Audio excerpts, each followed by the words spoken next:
It is time we do away with war.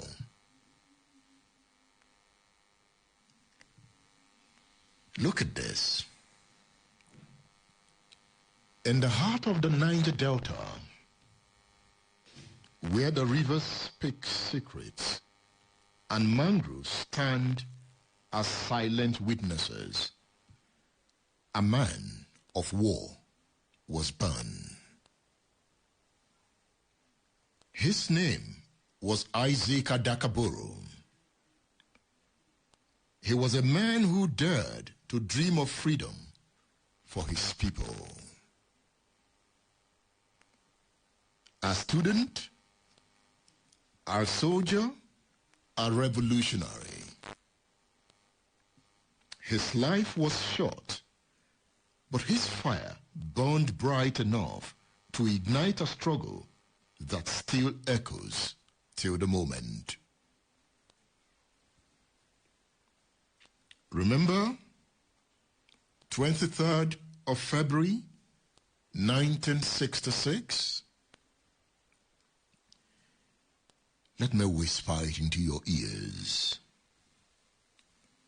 A young Ijaw man, Isaac Boro, declared the Niger Delta as an independent republic. He did that on the 23rd of February, 1966.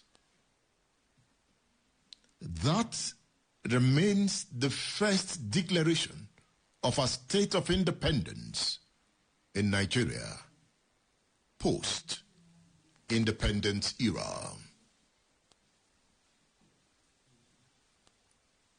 It's about history. It's about understanding the past. Are you with me? That was a whisper. Isaac Jasper Adaka Boro was born on September 10, 1938, in Oloibiri, the very place where oil was first struck in Nigeria. It is the story of Isaac Adaka Boro.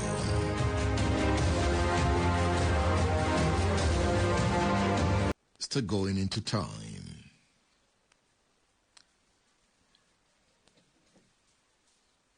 Isaac Adaka Boro's father, Pepo Boro, was a school headmaster, and young Isaac grew up moving from one riverine town to another, seeing firsthand the neglect of his people. The creeks remembers his footsteps. The oil beneath the earth trembles sometimes at his name. Was Isaac Adaka Boro the voice of the voiceless? Why do we use the word voiceless? I thought we all have voices. Can one be voiceless? Think about it. Or is it an idiom? All right.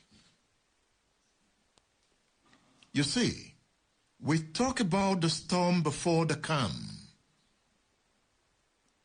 Was Isaac Adaka Boro the storm? After excelling at Horsey College in Warri, Boro became a teacher, then a policeman, before winning a scholarship to the University of Nigeria in Nsukka. There, he became a fiery student leader, challenging injustice, organizing protest, and laying the foundation for his later revolution. Let's go into the past, as Dr. Yemi Farumbi reminds us of the time. Yemi Farumbi, Farumbi speaks with the heart of a man known to the times. Farumbi represents a deeper level of introspection of the human mind. Farumbi is philosophical, but in trying to define his revolutionary instinct, I tend to conclude that Farumbi aligns with the idea of mental magnitude. The idea that a society is redefined by the capacity of the imagination of the peoples. In this regard, Farumbi takes us into time to understand the person of Isaac Adaka Boro. A country that don't learn from history will not understand why Isaac Adaka Boro took up arms against the state. He died in 1968. Adaka Boro was a man you saw in the University of Nigeria, Nsukka. Yes. What did you see in him as a student union leader? First and foremost, in those days, at the University of Nigeria, the man who easily could emerge as a president would be an Igbo man. But here was a Niger Delta person, whom we all unanimously elected, because he had revolutionary concepts about governance, even at student union level. He had revolutionary concepts about relationship between the university management and the student. If you remember then, as at that time, the University of Nigeria was being managed by Michigan State University. And it appeared that they just came and wanted to translate what they had in Michigan to University of Nigeria. And in many dialogue, he drew attention to this. You have to domesticate whatever you are bringing. You have to look at the reality of the Nigerian situation. I found him an eloquent speaker. I found him a very intelligent person. I found him a left-of-the-center politician who subscribed, as at that time, like many of us, to the Marxist doctrine. But at the same time, he felt bad about his people because he left the university. He didn't finish. He left the university because he couldn't stand his pillage in his area. State Affairs with Edmond Obilo is live. Nigeria is not the only country producing crude oil from Delta, but Nigeria is the only country producing crude oil from an area and abandoning that area.